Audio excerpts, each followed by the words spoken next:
December মাস মানে কোর্টে সবাই একটু রিল্যাক্সের সময়। তো আজকে কাজের জন্য তার হয়ে ওঠেনি। আসসালামু আলাইকুম এভরিওয়ান, সবাই কেমন আছেন? চলে আসলাম নতুন একটি ব্লগ নিয়ে। সকাল সকাল ঘুম থেকে উঠেই চলে আসতে হলো কোর্ট প্রাঙ্গণে কিছু কাজের জন্য। এসেই ঝটপট নাস্তাটা সেরে নিলাম। এখানকার ক্যান্টিনের খাবারটা বরাবরই আমার কাছে ভালো লাগে। তো নাস্তা করে তাড়াতাড়ি চেম্বারে চলে আসলাম। চেম্বারে কিছু কাজ গুছিয়ে নিলাম, গুছিয়ে আবার বের হতে হলো।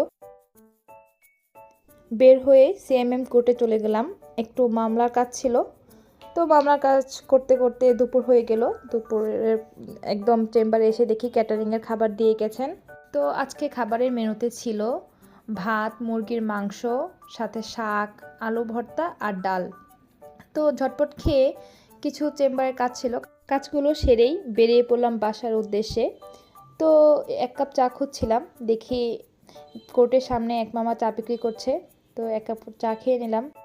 আসলে সারাদিনের ক্লান্তি দূর করার জন্য এক কাপ চাই যথেষ্ট। তো চা খেয়ে দেরি না করে তাড়াতাড়ি বাসে উঠে পড়লাম, বাসার উদ্দেশ্যে রওনা হলাম। তো আজকে এই পর্যন্তই, সবাই ভালো থাকবেন। আল্লাহ হাফেজ।